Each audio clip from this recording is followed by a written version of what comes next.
Gretnar walked her way towards the bay, worrying if this was a smart idea. Her ears kept folding down and folding up. The hair on the back of her neck and the top of her head kept coming up, and she kept bringing up a paw just to push it down a little bit. Any one of her species could tell that she was extremely nervous. As she walked towards the bay, she began to think about what had happened the day prior. The school was about to be letting out for at least a week, 10 days to be specific, and all the students, those that hadn't been falling behind in their classwork, were free to do what they want. This was a simple way to let everyone, as she learned as a human phrase, recharge their batteries. She would take advantage of this. She had already talked to not only her brother, who had to stay behind to finish up some work, but wanted to talk to her family as well.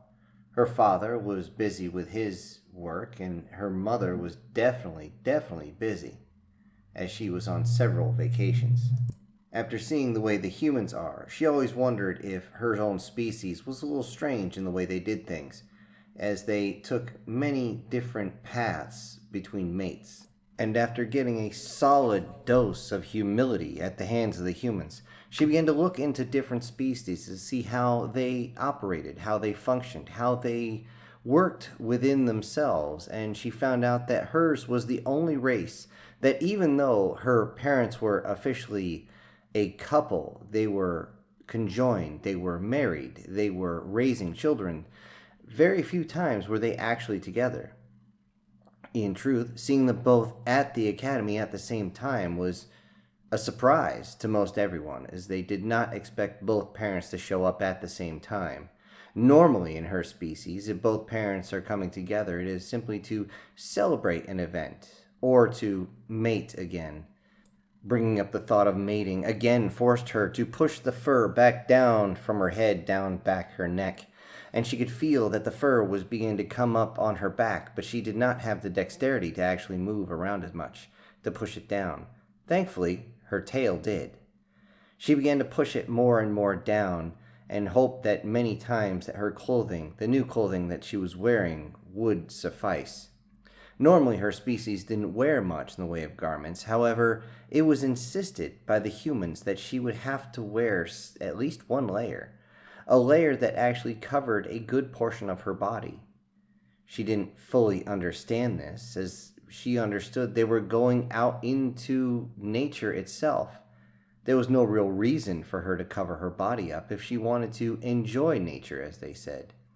But she would follow the humans, as they had shown that they were very adaptive at dealing with all sorts of nature. As she reached the cargo bay, she saw many of the humans loading the VTOL that would take them out to the far side of the continent for their, what did they call that again? Camping trip? They had several large bags, a few she actually recognized, as the humans had brought these out during the competitions. She was wondering if they were going into another competition and immediately asked this question. Vince yelled out, No way, no. This one's just a relaxing time with those we want to relax with. He looked over at the Nishani that was trying not to blush, making her gills flare out and herself pale. The Nishani was definitely looking forward to things. The Nishani Famcast had to turn away a little more as she realized that others were noticing her, discomfort, even though she wasn't actually in any type of pain. Ragnar knew this look. She had seen it in her eyes every time she was in the bathroom trying to straighten out her fangs, and then see that she was thinking of a certain male, and then suddenly she would become flushed herself. This was strange, as she again could feel her body start to go in a strange type of heat. It wasn't like she was going straight in estrus, but she could actually feel it flooding through her body, and this was not normal. She had, in fact, asked one of the doctors if this was normal, and he was not sure. The fact of the matter is the Forest had kept certain things to themselves as a point of, modesty, as every single species seems to have an air of modesty about them.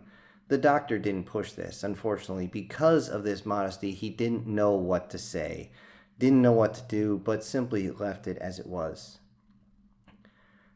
Gretnar looked across. She could see Vince inside the VTOL stacking the bag. She saw Larry, and then she saw their friend Tashay, another human, but this one was off.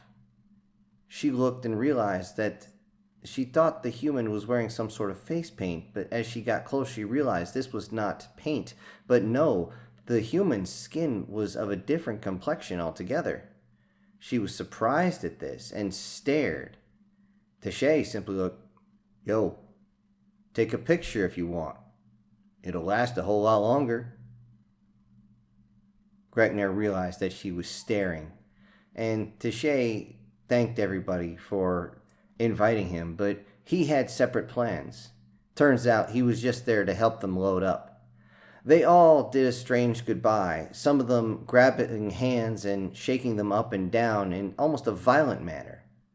Vince walked over, simply raised his fist. I thought they were going to fight, and then Tashay simply raised his fist, and they knocked them together.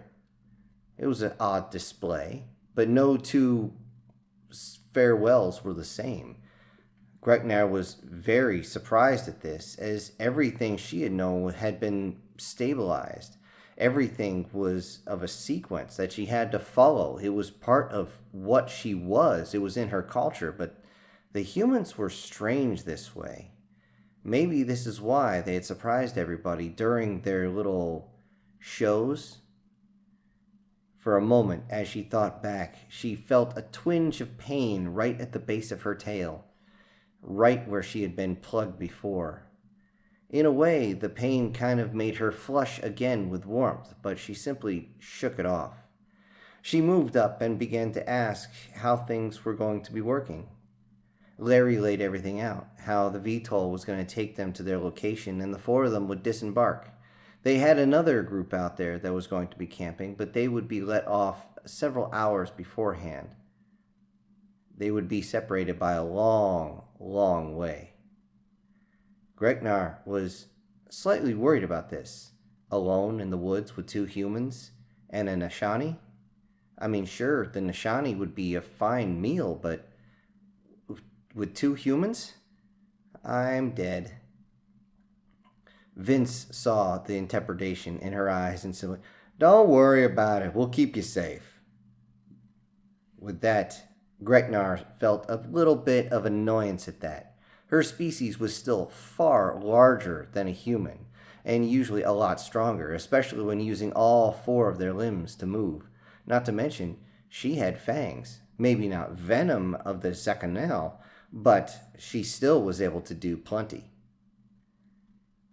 Very soon they were on their way, joined by two others. These two others were a strange type of pair. They were a male and female Kol. The Kol look kind of a mix between human and Nashani. They do have a lot of human attributes. They're very pale, 2 eyes, 2 limbs, and such like that. They don't have any wings or anything like that, but they do have long, wide tails and gills like the Nashani does. The very big difference is that the Kol are extremely pale, almost gray in the way they look. They are very much an aquatic species, and it is very well known that on their, as the humans say, downtime, they like to go to many bodies of water and enjoy it, as this reminds them of their home planet. Though they can survive outside of water for days, weeks, and has been known to be over a year, it is also noted that they simply prefer to be in the water. It is definitely not recommended that you room with one, as you will never get them out of the shower or the bathroom. They will just spend all their time in there. They'll even sleep in the tub if they get the chance. This was a bit of annoyance, but everyone just kind of went on their way. Inside the VTOL, it was fairly hard to listen to things. The engine, even though fully electric, was still humming quite loudly. A few times a technician came on and simply looked into one of the boxes next to Vince's head, and this kind of made Vince a little intrepid about the whole thing, a little nervous, a little worrisome. But as soon as the technician moved a couple wires, the humming seemed to calm down. The shaking, though, seemed to almost put the humans to sleep. It was almost hypnotic. Both Larry and Vince began to slowly close their eyes. Gregnar watched curiously, more and more curiously, as every time she looked over, they seemed to be more and more relaxed. Inside the VTOL, they were in their seats. They all had their own seat, of course, and it was cushioned, not like any type of military aircraft, but it wasn't exactly the most comfortable thing. In one case, Larry had his bag right in between his legs. He didn't seem to have a lot of room to move, but simply curled his arms across his chest and began to lean back, and he began to close his eyes, suddenly jumping awake a few times, and then simply pulling out a strange device to put inside his ears, turning on some sort of electronic device, and then falling back asleep. How could humans sleep so easily in a transport that's shaking like this? That's all Gretnar could say. She looked behind at Vince and his girlfriend, Famkas, and just was amazed. Famkas was wide awake, nervous at flying. Being an aquatic species, she does not enjoy flying. And the two Kull looked like they were about to shit themselves. They were so scared. But Vince was simply reached over with his arms around his girl and squeezed her tight and was completely passed out on her shoulder. Famkas looked up at Gregnar and just gave her version of a shrug, and then looked down at Vince, and then looked up at Gregnar and gave a knowing grin. Gregnar again sat back in her seat, made sure she was securely fastened, as she thought of the fact that both Vince and Famkas were both known to be intimate with each other. In fact, they had been busted by the faculty more than once and threatened to be thrown out of school, if not for the fact that Vince has shown such a degree of knowledge in the way he runs his classes, the way he is able to deal with different technologies, the way he is able to disassemble and reassemble different devices almost with his eyes closed. He would have been thrown out a long time ago. Famkas, being a female, was simply yelled at. It was very common that the females were not given any sort of major discipline, but instead embarrassed in front of all of them.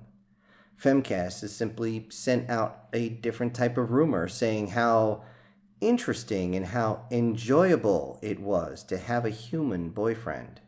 This, of course, pissed off the other Nishani, who immediately realized that their girlfriends might want a piece of the humans. The humans didn't mind too much, but they seemed to keep to their own more. The only reason that Nishani was able to get a human boyfriend anyway was that Nishani look very similar, except for the skin pigmentation, the fact that they don't have any hair, and every once in a while their gills will flare out. Aside from that, they're almost indistinguishable. When the VTOL finally landed the first time, the two Kull immediately ran out. They only had small bags, barely the size of a human workout bag, that they slung over their backs and immediately ran towards the water. Even as the engines began to spin back up, everyone could look out and see that the two Kull had not even hesitated, but simply ran up to the shore, jumped into the water, and seemed to be singing with glee as they flew through the water and crashed into the lake itself, and just disappeared underneath it. The VTOL spun up again, and everyone knew that they would have to get on the other side of a mountain range before they were able to get to where they were going to be. This was going to be the most difficult point.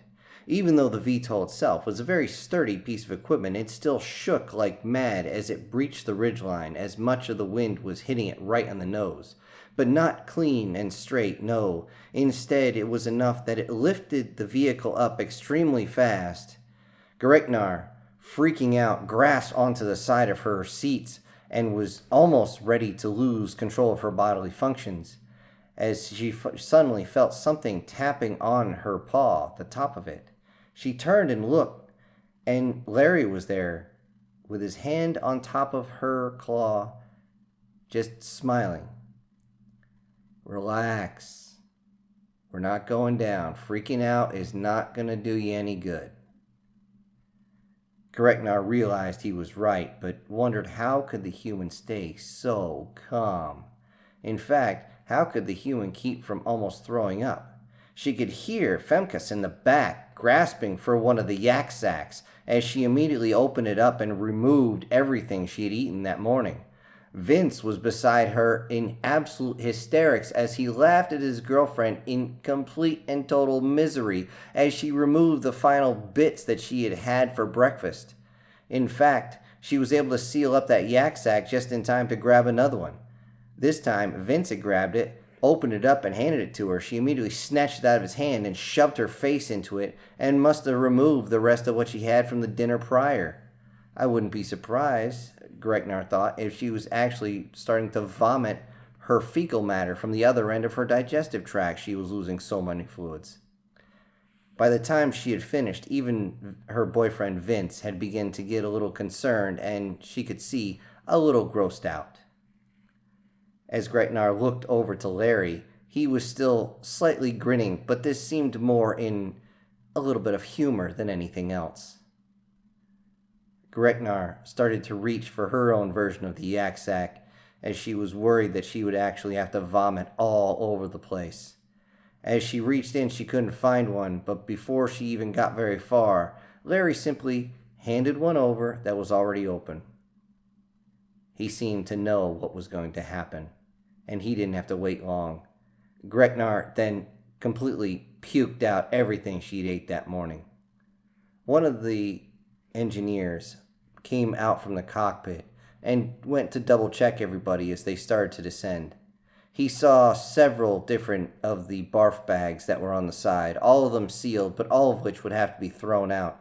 He simply looked over at the humans who had seemed completely nonchalant, and they simply shrugged at him. He gave his version of a shrug, which was twisting of his antennae, and then simply reached over with 2 of his 6 hands, grabbed the sacks, and then walked to the back as he opened up a small door and simply dropped them out.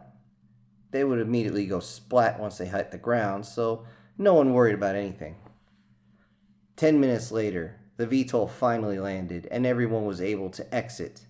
They left with all their bags, and Greknar was simply just glad to be out of that infernal machine, but not nearly as much as Femkas, as she immediately walked out and dropped down to her knees and removed any little bits that she had. She seemed to be doing what the humans call dry heaving. Vince walked over and tried to get her to stand up, as this seemed to be something that would help. Get her up, get her start moving, it would help with the motion sickness. He was trying, Lords help him, he was trying to get her up.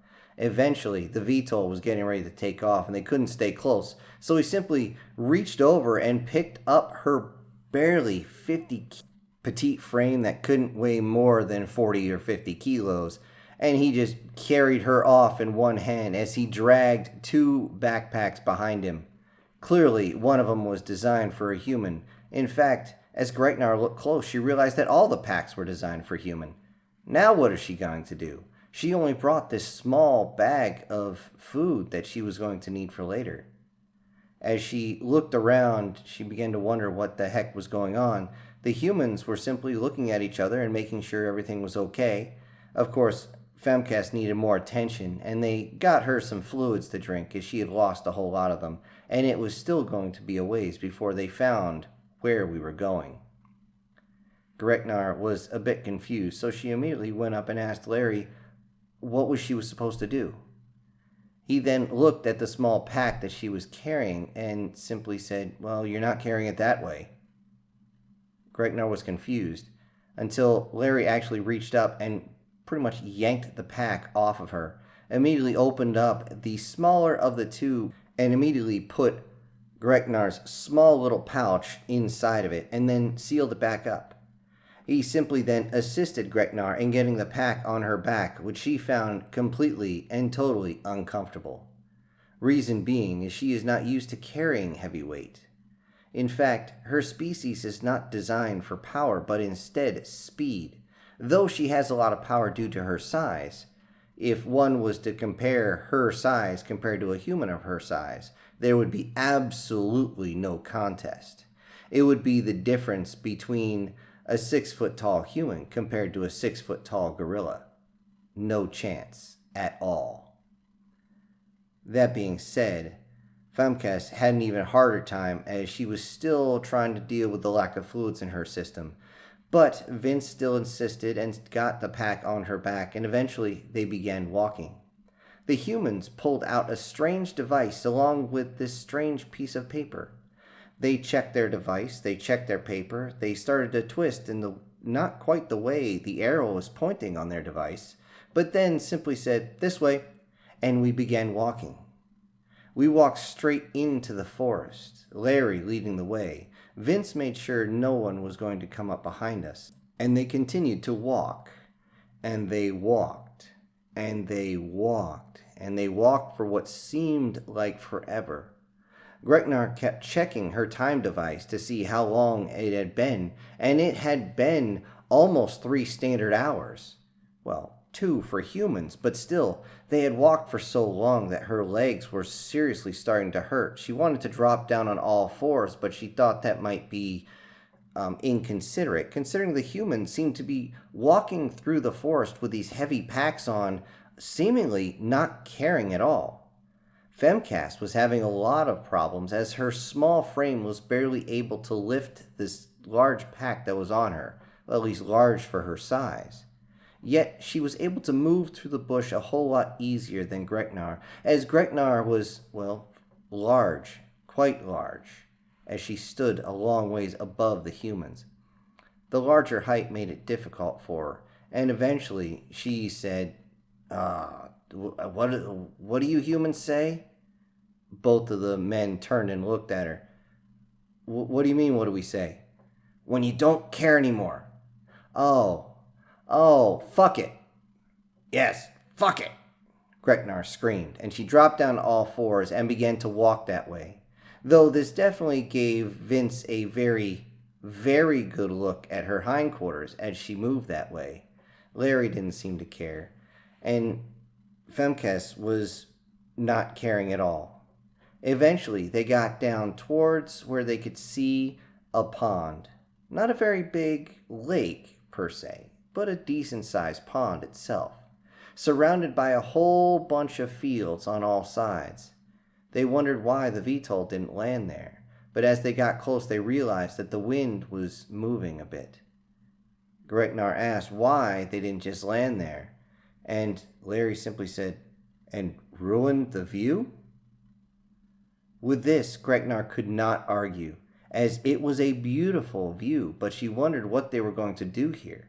The sun was already starting to get low in the sky, and they needed to make sure that they were ready for the night, because when the night rolls in, someone like Femcast, a Nashani, does not handle cold very well, at least not unless they're submerged in water, being an aquatic species. And how are the humans going to deal with it? The humans only have a small piece of fur. Greknar has all the fur by herself and can simply curl herself up into a ball, and she'll be fine. But how are they going to deal with this? She would find out very quickly. Eventually, they got to the spot they wanted, and Larry simply told everybody to drop their packs in one area. And with that, Larry and Vince started to work. It seemed as though this was practiced by them as they began to pull out different materials from their packs. I was wondering what was in these strange packs that they had carried during their last hurrah dealing with the Zeknekel. To Greknar's surprise, inside was a whole bunch of gear designed to build a shelter. This shelter was large enough that they could squeeze at least 8 or 10 humans inside. Definitely large enough for a small 4-person group like this. She was amazed at how easily it went up and how simple the design was. Gregnar even stated how simple it was. Why wasn't it more complex? Larry simply said, simplicity is the key. Gregnar didn't push it any farther as she realized that humans were full of all these strange phrases, but she realized this was true. She thought back to what they had done before, simply holding still when facing off against her parents. They did the same thing when they faced off against her and her brother. They didn't move. They simply pivoted themselves enough so that they could get the shot. Then, when it came down to facing the Zegnekel, all they did was walk.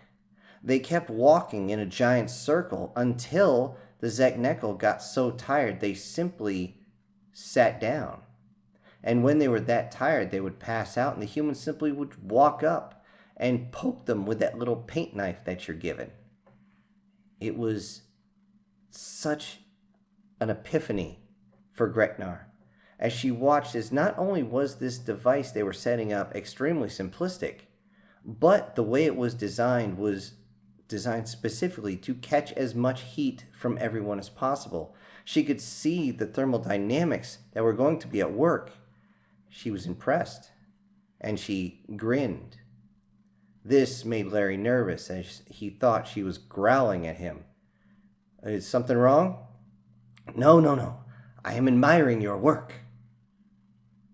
Okay, he said with a little bit of trepidation. Eventually, the hooch was built, and of course, they told Fremcast to actually sit down and relax. They brought her what they call a canteen and had her drink from it. It was full of just dihydrogen monoxide, but it was definitely what she needed. Along with that, she was given a small piece of food. Not a good idea to put a lot of food in your stomach once you've actually relieved so much. But it was just what she needed, and eventually she simply fell asleep. As she slept, I helped out Vince and Larry as they built a small area and surrounded it with stones. They cleared out the foliage from the area, and I asked them what they were doing. They simply stated, fire pit. I didn't understand why they would need something. Why would you need fire? You already have shelter. Why would you need fire? But I didn't press the issue. I simply wanted to see what the humans were going to do. The humans, once they were done, they started collecting all sorts of dead organic material around and began to stack it up. Why would they need dead flora? It was strange. Why did they do this? Why would they insist on it? With that taken care of, one of them stayed. Vince began to stack the wood and start to cut it into very small pieces and set it up a certain way. I went and I watched Larry reach into his pack and pull out a device, a strange device, and I followed him and asked, "What are you doing?" "Getting us our dinner." "What?" Just watch. This is how humans relax. Eventually, Gregnar watched as they got to the water's edge, and Larry assembled his fishing pole. Pretty soon he pulled out a small fly and began to whip the fly back and forth and back and forth. It was a strange, bright orange bug at the end of the line, and Gregnar was confused, at least until she realized that several of these same colored insects were floating around the water's edge. Almost a moment after this fake bug touched the surface of the water, something came up from the water and grabbed a hold of it. And with that, there was suddenly a battle between Larry and whatever was in the water itself. He began pulling it back. I could see the end of that fishing pole thing start to bend. Something heavy was on the other end. He just yelled, "Fish on!" and started pulling, and he pulled this strange reel that was on the bottom, tightening it down, pulling back, pushing forward, riling it really quick and pulling it back. A strange dance was occurring as Gregnar watched as she could see something was in the water. Something was fighting back. Something was thrashing around. Something did not want to come out of the water. And that something turned out to be a very large aquatic animal. It was roughly the size of the human forearm plus hand, and was thrashing on the ground. Larry didn't stop with it just on the edge of the water. No, he backed it up almost 5 full meters before stopping. Reaching up, grabbing his knife and then a strange tool out of his belt. He popped it open, and then I realized it was a tool specifically to extract that hook. As he did, he simply walked away, reeled everything back together, and walked back to the water's edge. Gregnar was confused. She asked, Why are you just leaving it there? Can't cut it up now. It'll take my hand off. Gregnar was confused, as she would just simply sink her claws into it and then start biting into it. It was food, after all. But Larry went back and immediately started doing the same dance again, waving that strange pole around and around and around, almost like a rainbow, and then eventually flicking it one way, stopping and letting the line slowly drift onto the water. This time, he had to wait for all of 2 seconds before another bite happened, and immediately the fake fly disappeared, and he began the strange dance again of backing up a little bit and then bringing his hand forward, spinning that little dial around as fast as he could, and then pulling back again. Whatever was in there this time was a different type of fish as it fought its way up. This one was jumping out of the water. This one was crazy. This one was long. This one had teeth. This thing was scary. Gregnar backed up a little bit as she saw this strange thing with a long beak and sharp, sharp teeth. As Larry pulled it back further and further and further, it ended up next to the first one. The first one saw it and began to thrash with what little bit of life it had left in it. And with that, Larry again went and grabbed his tool and tried to retrieve his fake bug. This time, it took a little bit, as the large, snapping jaws flashed towards him a few times. Eventually, it began to run out of air, as being an aquatic species, it cannot survive very long outside of the water. As Gregnar looked on with absolute amazement, she saw Larry pull out a blade and simply go to the first one of these fish, slice it down the center, and remove several pieces from the inside. The fish had long since passed, and it wasn't fighting anymore. But it was a very, very large animal in comparison to the humans. Basically one meal for a forst, but definitely enough to feed a couple of humans and a single Nishani. With practiced precision, Larry cut it open, laid it out, and kept a few small pieces off to the side, wrapping them in a small plastic bag, and then moving over to the other one, which had already rolled its eyes in the back of its head. This one was a little bit harder to open up, as it seemed to have a type of scale to it, but it wasn't enough. The hard scales seemingly, well, at least looked impenetrable, but he knew exactly where to cut, and did the same movement again. This time, splitting it open, throwing the entrails, and again pulling the small bits out. Gregnar looked over, pointed, and said, "What are those?" "These?" Larry said. "Oh, it's the liver and the heart." "Liver? Why would you save those?" "It's good eating." Larry looked confused as he dropped them back into the pouch with the other ones, and then pulled out a small bit of line, and then linked the fish together, picked them up, and started walking back to the camp. As they reached there, they looked and they saw the fire was barely burning itself, and there was no one to tend it.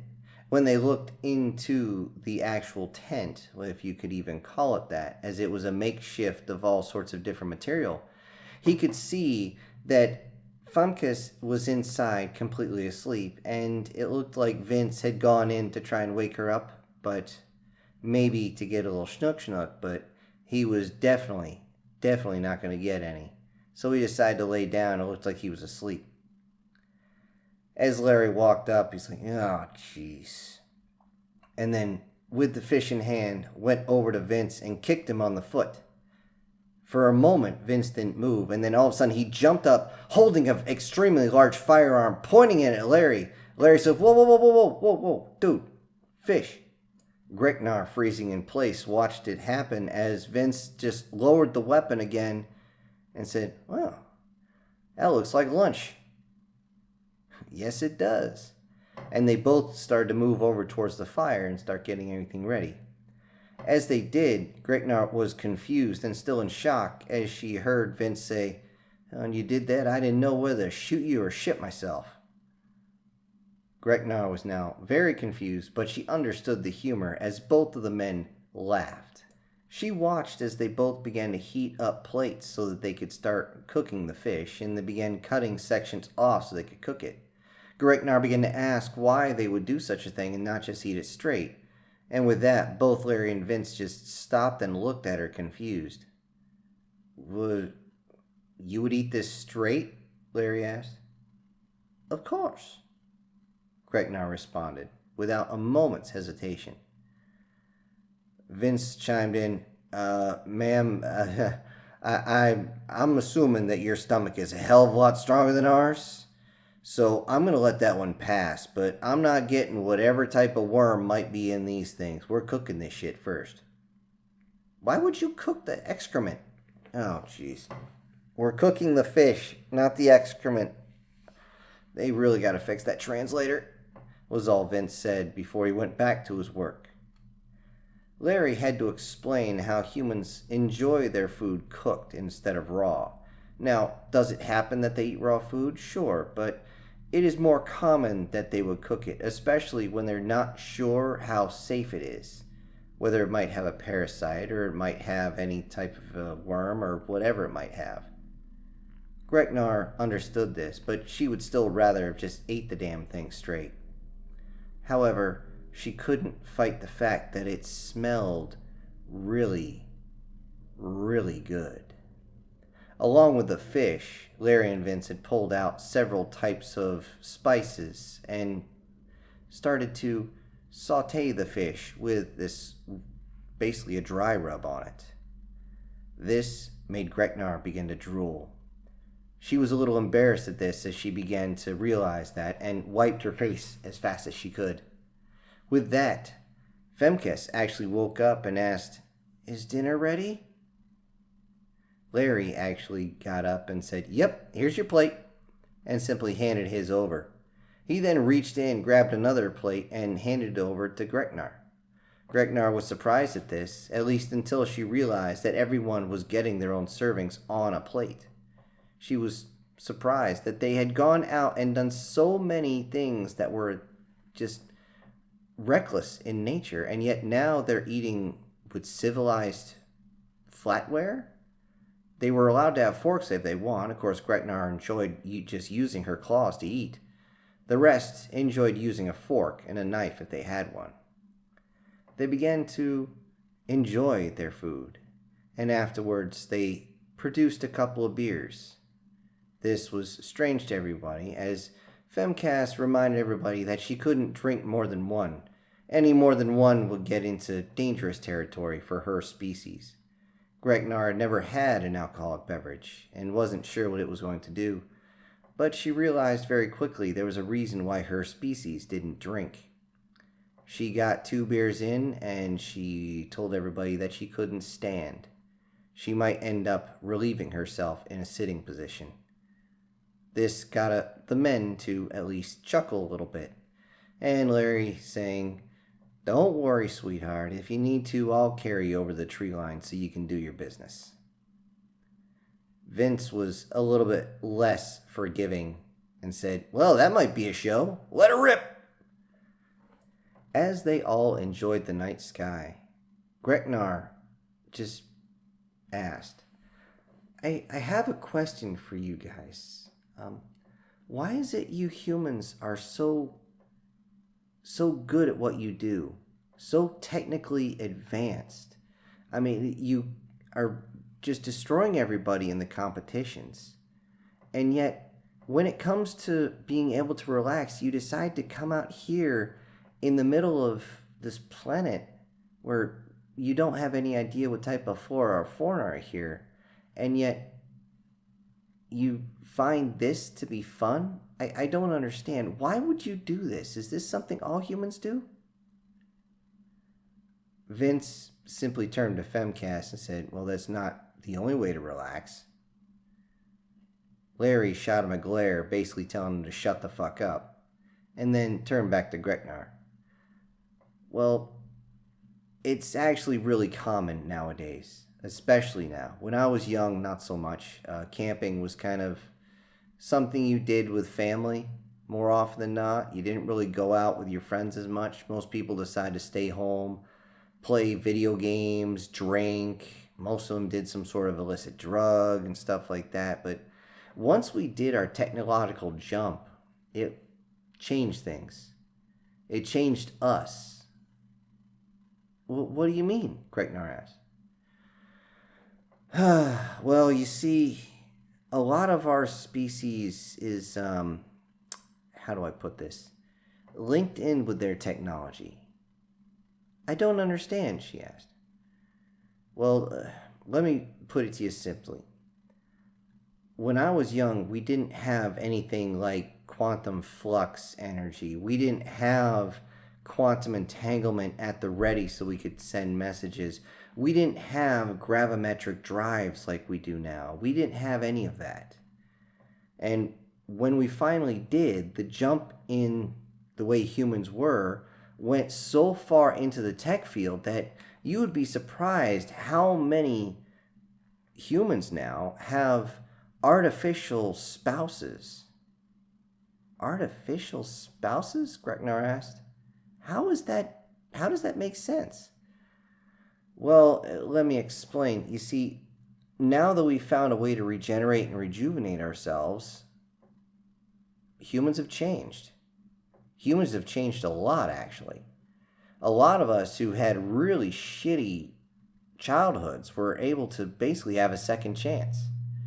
And now that we have a second chance, we want to remember Rule 33. Enjoy the little things in life. That's Rule 32. I don't remember what the number was. It was so long ago, Larry snapped at Vince. So I don't understand. So you want to live as simple as possible, but you're technologically devolved? No, we're technologically evolved. This meat suit you see in front of you, as he pointed to himself, this is a lot older than it looks. How old do you think I am? Well, judging by humans, you're 20? Maybe a little less?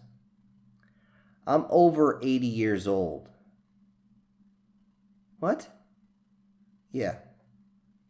This is what happens when you're able to rejuvenate. A lot of humans weren't able to mentally deal with it. A few of us can.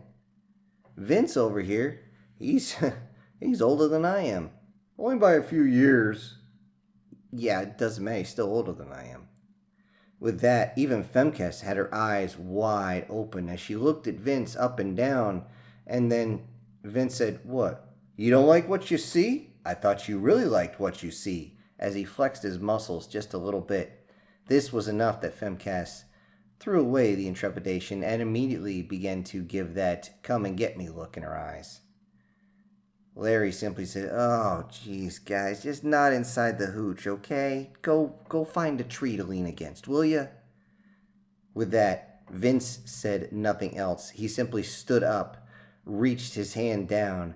Femcast was already reaching up, and he simply picked her up and bridle carried her off into the darkness. "Oi, they're gonna be loud, aren't they?" Larry said. Greknar was a little confused, but she started to realize what was going on. And as she started to understand, she realized that the ethyl alcohol had done something else to her. Her body was getting very, very warm and cold at the same time. She couldn't understand it. She tried to get up, but she was completely and utterly intoxicated, so she wasn't able to figure out what was going on. So she simply wanted to ask one more question. "So, you say second chance. What were you during your first chance?" Larry reached over, cracked open a beer, and was suddenly in deep thought. He seemed to not want to say anything as he slipped the edge of the can under his lip and began to chug down. And then he chugged and chugged and chugged and basically shotgunned the whole beer right there. And then, without a second thought, dropped the can, reached up for another one, popped the top without using a second hand, and then began to slam that one down as well. At the end of the second one, he looked and Gretnar was still waiting for an answer. He looked as though he was waiting for Gretnar to lose interest and ask something else. "All right, I'll tell you," Larry said. I was a soldier." "You were? Is that why you're so good at the games?" "Yeah, I guess you could say that. Along with everybody else that went with me, that's what we were. Our ability to hold on to ourselves. I know that sounds weird. There's a lot of psychology that goes with that, but most people can't live as long as we have in the way we are.